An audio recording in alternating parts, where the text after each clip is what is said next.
Bienvenue sur cette piste de BMX à 3. Si nous sommes ici et pas ailleurs, c'est pour vous faire découvrir cette discipline avec des vélos au style si particulier, idéal pour faire des figures très spectaculaires. Enfilez vos casques, ça va décoller.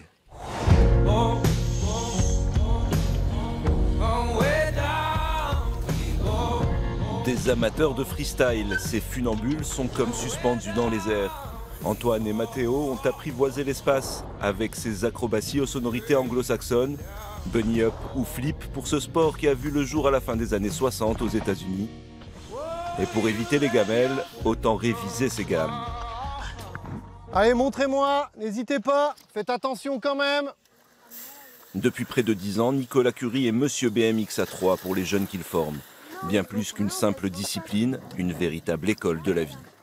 C'est tout un tas de petites valeurs humaines qui font que pour devenir un petit bonhomme ou une petite bonne femme, il faut des fois savoir avoir des logiques de partage, d'équipe, puis des fois des logiques individuelles parce que la compétition, on est dans un sport individuel, et puis faire la part des choses avec tout ça.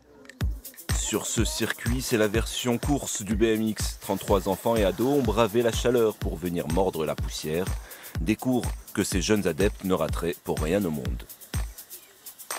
J'ai fait du basket à l'âge de 10 ans, 11 ans. Et en fait, j'ai quitté le basket parce que j'en avais marre. Je préfère le BMX, je préfère l'ambiance du BMX.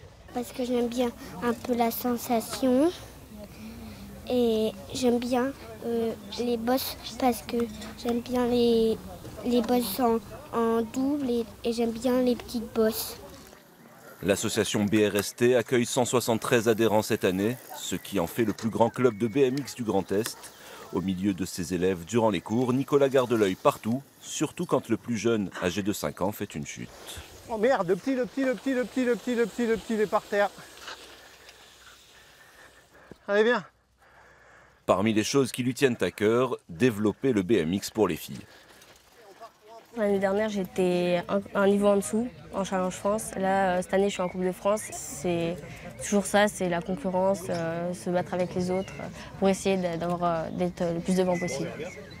La vitesse et la technique, c'est ça le truc en fait. Après, si on n'a pas la vitesse, on est un peu cuit.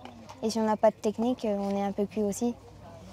Ayant formé des pilotes, par exemple en élite, on a Charlotte Rosneck aujourd'hui à Bordeaux, on a eu Marion Norbert qui est en équipe de France, mais en route aujourd'hui, qui était une jeune fille parmi les garçons.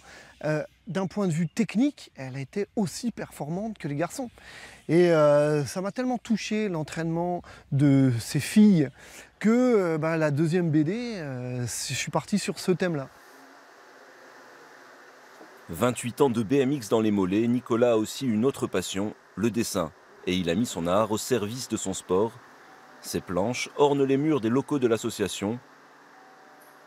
Entre 2012 et 2015, il a réalisé 2 BDMX, un mix entre ses 2 passe-temps favoris qu'il utilise comme fascicule d'accueil pour les nouveaux adhérents, un outil pédagogique.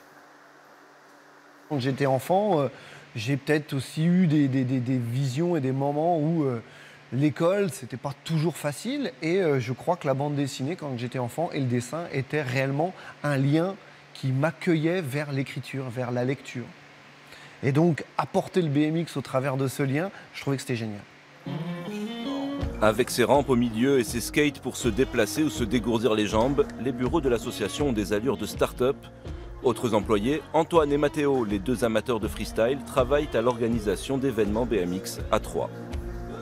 C'est une chance qu'on a que l'association nous ait proposé de faire un service civique parce que je connais pas grand monde qui arrive à vivre en faisant du BMX à part les professionnels ou ceux qui ont des magasins. J'apprends pas mal de choses, même sur l'informatique, on m'apprend, Babat, il y a Kiki, un peu tout le monde qui est là pour nous aider aussi en même temps, en mission de service civique pour développer le BMX freestyle.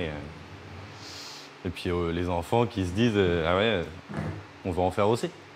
Puis comme ça, après, nous, on leur apprend, comme eux, ils ont fait pour nous. Ici, le BMX représente plus qu'un sport, une philosophie de vie avec ses propres codes que tous tiennent à perpétuer. Les locaux de l'association se situent dans cette usine qui fabrique des rampes et divers modules pour les skateparks et les bikeparks. Notre immersion dans le temple du BMX à Troyes s'achève ici. On se retrouve très vite ailleurs en Champagne-Ardenne.